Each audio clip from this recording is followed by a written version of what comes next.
아침입니다. 부족한 주일 하나님을 기쁘시게 하는 오늘 되시기 바랍니다. 오늘 말씀은 에스라 7장에서 10장까지의 말씀입니다. 7장에서는 에스라가 예루살렘으로 귀환하는 내용이 들어있는데요. 그의 귀환을 허락하는 아닥사스다 왕의 조서의 내용과 또 하나님께서 이 아닥사스다 왕에게 조서도 써주고 많은 도움을 주게 하신 것에 대해서 하나님을 송축하는 내용으로 되어 있습니다. 에스라 6장에서 7장까지는 약 57년이라는 시간적 공백이 있습니다.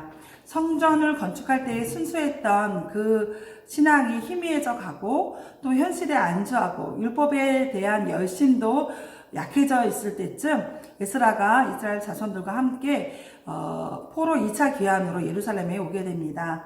에스라는 이스라엘 자손들과 제사장과 레위인들 그리고 문지기와 노래하는 자들과 느디님 사람들과 함께 예루살렘으로 돌아오게 됩니다. 아닥사스다 왕의 조서와 또 큰 도움이 있었음에도 불구하고 이들은 아와 강가에 모여서 함께 금식 기도를 하고 하나님의 큰 도움으로 예루살렘까지 안전하게 오기를 기도하고 출발을 합니다. 이 아와 강은 유프라데스 강의 지류이거나 운하를 말하는데요. 바벨론에 잡혀갔던 유다 백성들의 생활 중심지였던 것으로 보입니다. 4개월이라는 긴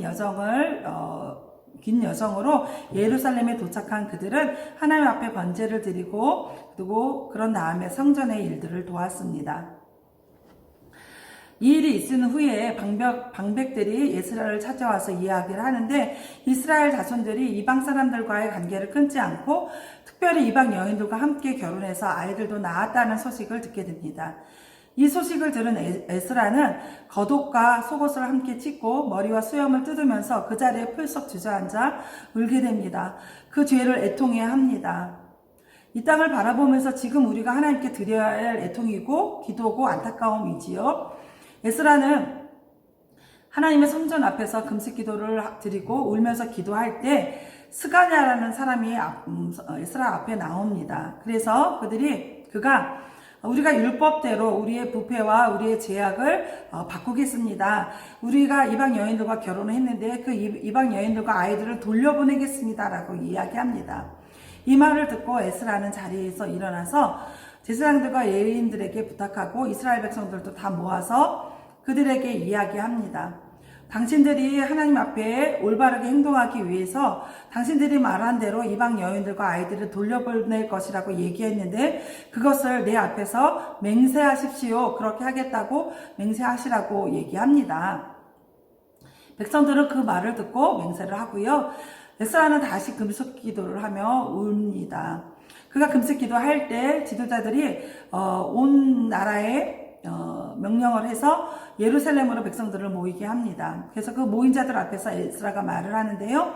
이방 여인들과 결혼한 것은 하나님을 배신한 배신의 행위이다. 배신자가 된 것이다. 라고 이야기하면서 죄를 회개하고 하나님의 뜻대로 이방 여인들을 돌려보내라. 라고 이야기합니다. 그래서 이방 여인들과 결혼한 사람들을 조사하게 되는데요.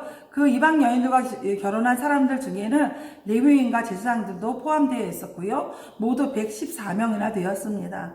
그들은 하나님의 뜻대로 회복되기 위해서 이방 여인들을 끊어버리고 이제 각각의 집으로 돌려보내게 됩니다. 결혼한 아내와 자녀를 돌려보내는 일은 쉬운 일이 아니었죠. 그러나 하나님의 백성으로서 하나님의 백성의 정체성으로 살아가려면 회복되려면 꼭 해야 될 일이었고 이방 여인들과 자녀들을 그래서 돌려보내게 됩니다. 사랑하는 명성가족 여러분, 하나님은 어떤 분이십니까? 하나님은 우리가 어떻게 살기를 원하실까요? 하나님은 하나님의 백성이 이방 민족들과 함께 살고 또 이방 여인들과 함께 결혼하는 것을 싫어하십니다. 그래서 율법에 이방들과 결혼하지 말라고 적혀 있지요. 가나안 땅을 정복할 때에도 그 땅에 살고 있는 원주민들을 완전히 내보내라고 쫓아내라고 이야기합니다. 그런데 그들을 남겨두었기 때문에 이스라엘 백성들이 그들의 풍습을 따라 살게 되고 또 이방 신들도 섬기게 된 것이지요. 사랑하는 성도 여러분, 이방 민족들과 함께 살지 않는다는 것, 살지 말라고 한다는 그것은 그들과는 전혀 상종하지 않고 그들을 떠나서 우리끼리만 산속에서 그냥 사는 것을 의미하지는 않습니다. 그런데 그들과 함께 살면서 그들과 결혼해서 살면서 그들의 신을 섬기거나 그들의 생각이나 그들의 삶의 모습들을 따라 살지 말라는 말입니다. 그들의 생활 가치관을 따라서 살지 말라는 말이지요. 우리는 하나님의 자녀로서 구별된 사람들입니다. 세상이 목표로 하는 것을 따라 살 수도 없고 그들의 가치관을 따라 살 수 없습니다. 우리의 삶의 목표는 하나님뿐입니다. 하나님이 우리의 삶의 목표이고 그래서 하나님께서 말씀하시는 대로 생각하고 그 말씀대로 행동해야 합니다. 하나님의 말씀대로 생각하고 행동하기 위해서는 우리의 죄를 또 우리의 잘못을 철저하게 회개하고 또 그 길에서 떠나야 됩니다. 그것을 끊어버리는 용단이 필요하지요. 사랑하는 명성가족 여러분, 오늘 주일에 우리가 하나님을 예배하는 것 자체가 세상 사람들과는 다른 하나님의 백성으로서의 정체성이고 또 구별됨 그 자체입니다. 예배 이후에 우리가 가정에 돌아가는 일들, 가정에서나 또 직장과 학교, 우리가 살아가는 모든 곳에서 하나님의 뜻대로 거룩하게 구별되어서 사는 우리 사랑하는 명성가족 되시기를 부탁드립니다. 명성가족 여러분, 말씀 충전으로 승리하세요.